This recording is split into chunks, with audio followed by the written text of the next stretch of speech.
সকাল নতুন আরেকটি রেসিপি নিয়ে আসলাম। আজকে আমি করব হচ্ছে চিংড়ি মাছ দিয়ে কচুর মুখে দিয়ে রান্না করব। তা আপনাদেরকে একদম প্রথম থেকে দেখাচ্ছি। আজকে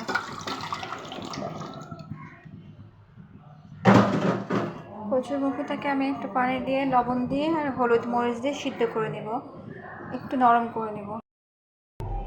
একটু হলুদ দিয়ে নিচ্ছি,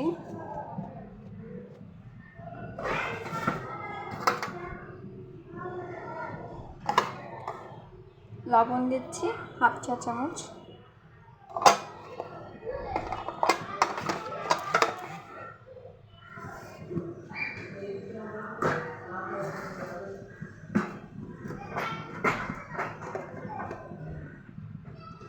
একটু মরিচ দিয়ে দিলাম,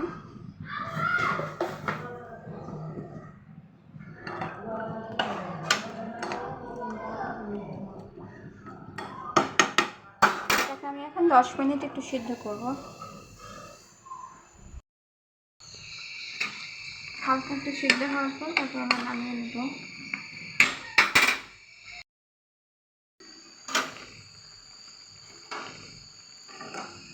আমার কচুর মুখিগুলো সিদ্ধ হয়ে গেছে। এখন এটাকে আমি ছেঁকে নেব সুন্দর করে, সম্পূর্ণ পানিটা ফেলে নেব।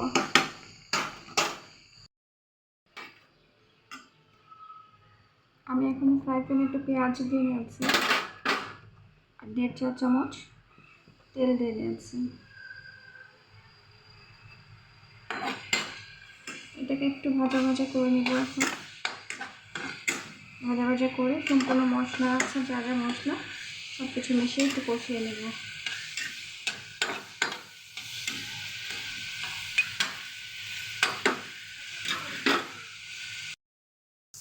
পেঁয়াজটা একটু লাল লাল হয়ে গেছে।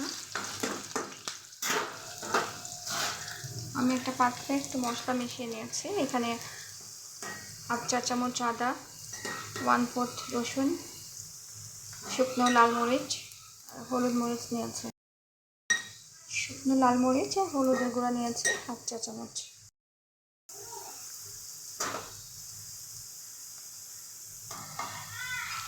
লবণ নিয়ে নিচ্ছি হাফ চা চামচ।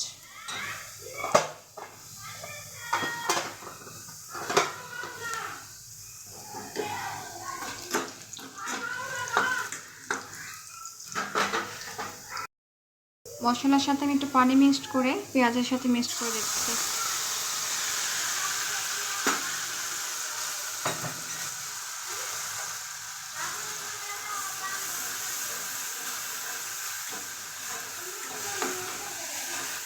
মশলাটা একটু কষানো হয়ে গেলে আমি আমার চিংড়ি মাছটুকু দিয়ে দেবো। মশলাটা কষানো হয়ে গেছে, এবার আমি চিংড়ি মাছগুলো দিয়ে দিচ্ছি।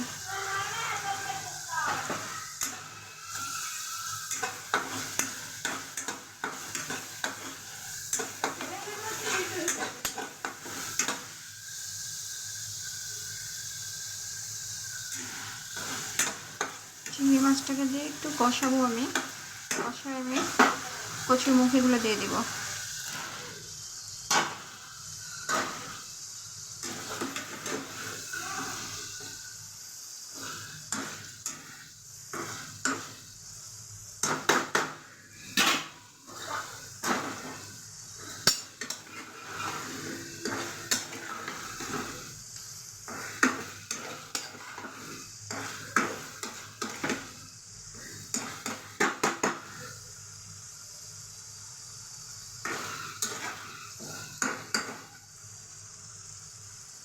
সম্পূর্ণরূপে ভাজা ভাজা হয়ে গেলে, ভাজা ভাজা বলতে বলছি একটু ভালো মতো কষানো হয়ে গেলে আমি একটু পানি দিয়ে ভালো মতো জাল করে নেব। 1.5 কাপের মতো পানি দিয়ে দিব। এই 1.5 কাপ পানির মধ্যে আমার সম্পূর্ণ তরকারিটা সম্পূর্ণ হয়ে যাবে।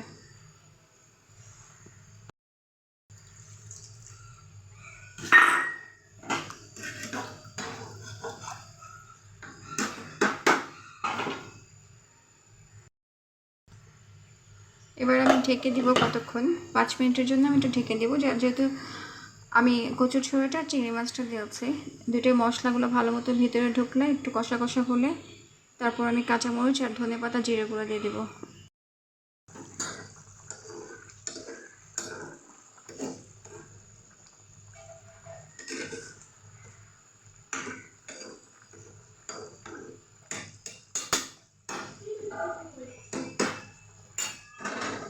আমি আমার এই রান্নাটা যখন করছি, দেশের পরিস্থিতি কিছুটা শিথিল হয়ে আসছে, তারপরে মন খুবই খারাপ। যে জীবন যেহেতু চলতে হবে, তাই অবসর সময় না কাটিয়ে কোনো রকমভাবে ভাবছিলাম যে কিছু একটা ভিডিও করি, তাই আমার এই ভিডিওটা করা। যদি আপনাদের ভালো লাগে তাহলে অবশ্যই একটু লাইক করে দেবেন।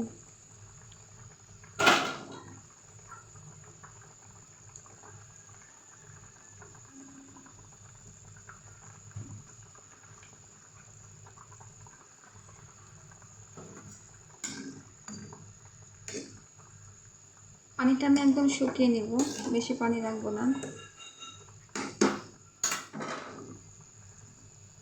শেষটুকু দেখার জন্য অবশ্যই আমার সাথে থাকবে।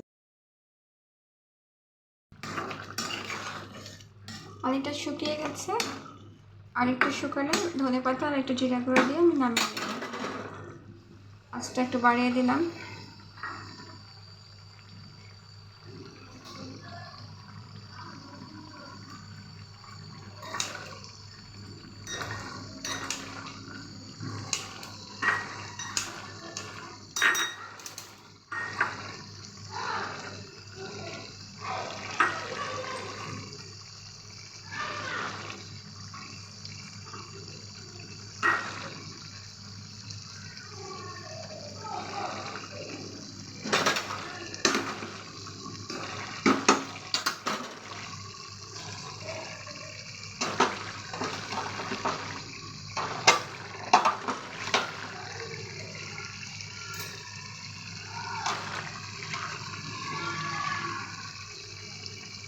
চা চামচ জিরার গুঁড়া একটু উপর দিয়ে ছিটিয়ে দিচ্ছে।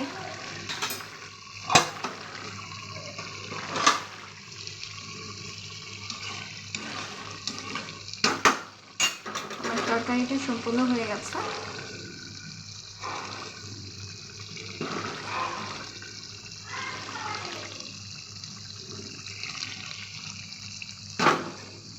এবার পরিবেশন করে আপনাদেরকে আমি ফাইনাল লুকটা অবশ্যই দেখাচ্ছি, ততক্ষণ আমার পাশেই থাকুন।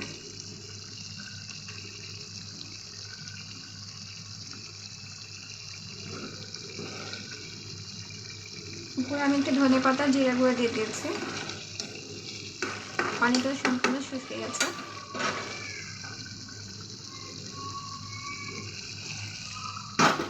পরিবেশন করে আমি আপনাদেরকে দেখাচ্ছি ফাইনাল লুকটা, ততক্ষণে আমার পাশেই থাকুন।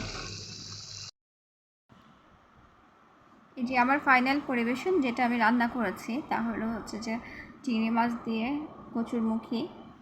আমার রান্নাটা সম্পূর্ণ শেষ হয়ে গেছে। ফাইনাল লুকটা আপনাদেরকে দেখাচ্ছি।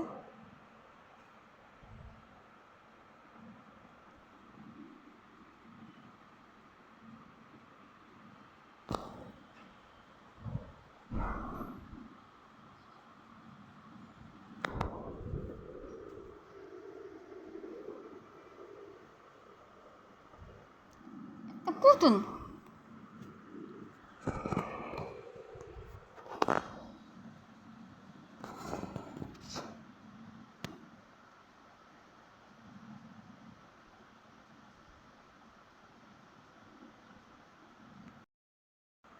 চিংড়ি মাছ দিয়ে কচুরমুখী আমার রান্নাটা হয়ে গেছে। ফাইনাল লুকটা আপনাদেরকে দেখাচ্ছি আমি। অনেকে কচুরমুখীও বলে থাকে, আবার অনেকে কচুরছড়িও বলে থাকে, যেটা বলে যে আমার এক এক দেশের ভাষা এক এক রকম।